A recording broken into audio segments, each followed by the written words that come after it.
Penyintas gempa Haiti perlu bantuan, korban tewas hampir 2.000.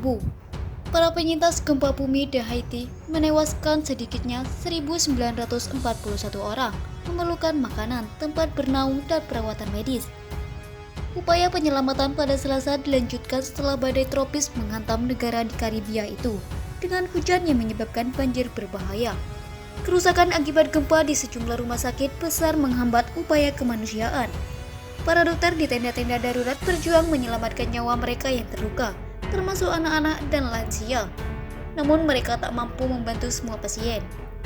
Tak ada cukup dokter dan sekarang dia sudah meninggal, kata Lanet Noel yang duduk lulang lain di samping jenazah putrinya di luar gedung rumah sakit Les Cayes, salah satu kota yang terdampak parah oleh gempa dan hujan badai. Putrinya yang berusia 26 tahun dan beranak dua itu tertimpa reruntuhan saat gempa berkekuatan 7,2 magnitudo yang mengguncang. Kini dia terbaring diselimuti kain putih di atas lantai. Kami datang kemarin sore, dia meninggal pagi ini. Saya tak bisa melakukan apa-apa, kata ibunya. Gempa pada Sabtu itu meruntuhkan puluhan ribu bangunan di negara termiskin di benua Amerika tersebut, yang masih belum pulih dari gempa 11 tahun lalu yang menewaskan 200.000 orang. Selain korban tewas, gempa terakhir juga melukai 9.915 orang dan banyak lagi yang dilaporkan hilang atau tertimbun reruntuhan, kata Dinas Pelindungan Sipil pada Selasa sore. Upaya penanggulangan menjadi rumit akibat krisis politik dan sulitnya akses dari ibu kota ke bagian selatan karena sejumlah tempat dikuasai geng-geng kriminal. Banjir bandang dan longsor akibat badai tropis Grace yang pada Selasa sore bergerak melintasi Jamaika telah memperburuk situasi. Tak terhitung banyaknya keluarga di Haiti yang kehilangan semua miliknya akibat gempa itu kini hidup dengan kaki di dalam air akibat banjir, kata Bruno Mais, perwakilan dana anak-anak Perserikatan Bangsa-Bangsa atau UNICEF di negara itu.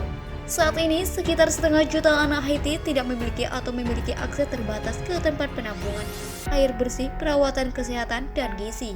PBB mengatakan mereka telah mengalokasikan dana darurat 8 juta dolar untuk membantu para penyintas. Negara-negara Amerika Latin seperti Venezuela, Chile, Meksiko, Panama, Kolombia, dan negara tetangga Republik Dominika mengirimkan makanan, obat-obatan, dan keperluan lain. Amerika Serikat juga mengerahkan pasukan dan tim penyelamat. Meski geng-geng kriminal menutup akses jalan selama berbulan-bulan, kantor PBB untuk koordinasi urusan kemanusiaan mengatakan negosiasi berhasil dicapai sehingga konvoi bantuan bisa menjangkau Les Cayes. Rumah sakit di Les Cayes sekitar 150 km arah barat ibu kota Port-au-Prince bahkan lebih kewalahan pada Selasa ketika para pasien dirawat di tenda-tenda dipindahkan ke dalam gedung untuk menghindari badai tropis. Direktur RS Patterson Gede mengatakan para medis sudah berusaha melakukan yang terbaik.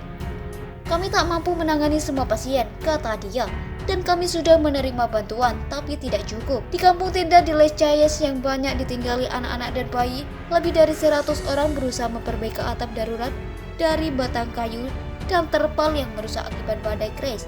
Beberapa dari mereka berlindung di bawah lembaran plastik. Matthew Johnson, wakil kepala komite yang dibentuk oleh penghuni kampung tenda, mengatakan ratusan orang di sana sangat membutuhkan makanan, tempat berlindung, dan perawatan kesehatan. Kami tak punya dokter, kami tak punya makanan, tiap pagi warga baru bertambah, kami tak punya kamar mandi, tak ada tempat untuk tidur, kami perlu makanan. Kami perlu lebih banyak tenda, kata Johnson menambahkan bahwa kampung tenda masih menunggu bantuan pemerintah. Gempa yang menimpa Haiti terjadi lebih dari sebulan setelah negara itu terjerumus dalam krisis politik oleh pembunuh Presiden Jovenel Moïse pada 7 Juli. Penasihat Keamanan Nasional Amerika Serikat Jake Sullivan mengatakan, pada Selasa terlalu dini untuk mengukur dampak gempa pada proses politik di Haiti dan bahwa Amerika Serikat, negara donor terbesar, belum punya rencana untuk mengirim tentara ke sana. Tim penyelamat telah menggali di runtuhan untuk mencari penyintas. Pada Selasa pagi, 16 orang ditemukan masih hidup bersama 9 jenazah, kata otoritas pelindung sipil di Haiti.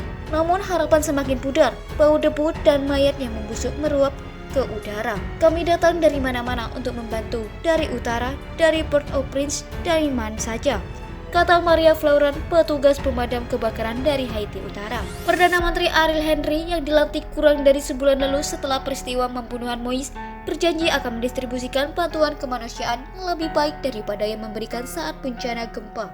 Meski miliaran dolar bantuan telah dikucurkan di Haiti setelah gempa dan badai Mateo pada 2016, banyak warga Haiti mengatakan mereka merasakan sedikit manfaat dari upaya-upaya pemerintah yang tidak terkoordinasi di tengah kelangkaan pangan dan kebutuhan pokok yang terus terjadi.